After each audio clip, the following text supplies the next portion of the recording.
Hi అండి. అందరికీ నమస్కారం. Welcome to my channel. ఈ వీడియోలో ఇప్పుడే అందిన వార్త. సూపర్ సీనియర్ సిటిజన్స్‌కి మరో శుభవార్త. 60 సంవత్సరాలు దాటిన వారందరికీ ఈ బెనిఫిట్స్. పూర్తి వివరాలైతే వీడియోలో తెలుసుకుందాం. వీడియోని ఎక్కడే కానీ స్కిప్ చేయకుండా ఎండ్ వరకు చూడండి. అప్పుడే ఇన్ఫర్మేషన్ పూర్తిగా అర్థమవుతుంది. వీడియో చూస్తున్న ప్రతి ఒక్కరు వీడియోకైతే లైక్ చేయండి ఫ్రెండ్స్. ఈ వీడియోని ఇంతోటి ఉద్యోగ పెన్షన్ మిత్రులతో అయితే షేర్ చేయండి. కొత్తగా మన ఛానల్ చూస్తున్నారు. ఇంకా ఎవరైనా సబ్స్క్రైబ్ చేసుకున్నట్లయితే వెంటనే మన ఛానల్‌ని సబ్స్క్రైబ్ చేసుకోండి. దీని ద్వారా నేను చేసే లేటెస్ట్ వీడియోస్ అన్నీ మీ వరకు రీచ్ అవుతాయి. ఇక ఆలస్యం చేయకుండా వివరాల్లోకైతే వెళ్ళిపోదాము. ఫ్రెండ్స్, ఇక విషయానికొచ్చినట్లయితే సీనియర్ సిటిజన్లకు కేంద్ర ప్రభుత్వం భారీ ఊరట. ప్రస్తుతం దేశంలో 60 సంవత్సరాలు పైబడిన సీనియర్ సిటిజన్ల కోసం కేంద్ర ప్రభుత్వం సంచలన నిర్ణయం తీసుకుంది. ఇటీవల ఆర్థిక శాఖ మంత్రి నిర్మలా సీతారామన్ గారు ప్రవేశపెట్టిన 2025 బడ్జెట్‌లో పలు కీలక మార్పులనైతే ప్రకటించారు.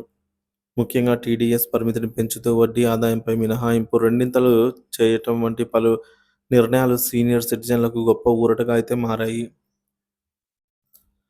వడ్డీ ఆదాయంపై పన్ను మినహాయింపు. ఇప్పటివరకు సీనియర్ సిటిజన్లకు 50,000 వరకు మాత్రమే వడ్డీ ఆదాయంపై పన్ను మినహాయింపు ఉండేది. అయితే తాజా బడ్జెట్‌లో ఈ పరిమితిని రూ. 1,00,000 వరకు పెంచారు. అంటే bank feedback, FD, bank fixed డిపాజిట్లు, ఇతర పొదుపు పథకాల నుంచి వచ్చే వడ్డీ ఆదాయం 1,00,000 వరకు పన్ను ముక్తంగా ఉండనుంది. ఇక అద్దె ఆదాయంపై భారీ ఊరట. అంతేకాకుండా సీనియర్ సిటిజన్లకు అద్దె ఆదాయంపై కూడా కేంద్ర ప్రభుత్వం భారీ ఊరట కల్పించింది. ఇప్పటివరకు 2,40,000 వరకు మాత్రమే టీడీఎస్ మినహాయింపు ఉండగా, తాజా బడ్జెట్‌లో ఈ పరిమితిని ఏకంగా 6,00,000 వరకు పెంచారు. అంటే అద్దె ద్వారా వచ్చే ఆదాయంపై 6,00,000 వరకు పన్ను మినహాయింపు అయితే లభించనుంది. ఇది లక్షల మంది సీనియర్ సిటిజన్లకు పెద్ద శుభవార్త. పాత పన్ను విధానంలో సీనియర్ సిటిజన్లకు మరింత లాభం. పాత పన్ను విధానాన్ని కొనసాగించే వారికి 1,00,000 వరకు వడ్డీ ఆదాయంపై మినహాయింపు ఇవ్వడమే కాకుండా ఆ పైన 6,00,000 వరకు పన్ను మినహాయింపు పొందే అవకాశం కల్పించారు. దీనివల్ల మధ్యతరగతి పెన్షనర్లు, ఫిక్స్డ్ డిపాజిట్‌లో పెట్టుబడులు పెట్టేవారికి మంచి లాభం చేకూరనుంది. 2025 బడ్జెట్ సీనియర్ సిటిజన్లకు మంచి రోజులు. ఈ బడ్జెట్ ద్వారా ప్రతి ఒక్క సీనియర్ సిటిజన్లకే కాదు, అనేక మంది మధ్యతరగతి కుటుంబాలకు, పెన్షనర్లకి కూడా ఊరట లభించనుంది.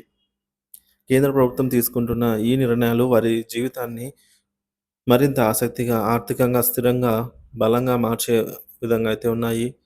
దీనితో సీనియర్ సిటిజన్లు తమ పొదుపులను భద్రంగా పెట్టుబడి పెట్టుకోవచ్చు. ఇక పన్ను భారాన్ని తగ్గించుకోవచ్చనమాట. సో, ఈ మార్పులు లక్షలాది మంది పెన్షనర్లకు ఆదాయం ఆదాయంపై ఆధారపడిన పెన్షన్ ఆదాయంపై ఆధారపడి ఉన్నటువంటి సీనియర్ సిటిజన్లకు ఈ మేరకు గొప్ప ఉపశమనం అయితే కల్పించనున్నాయి.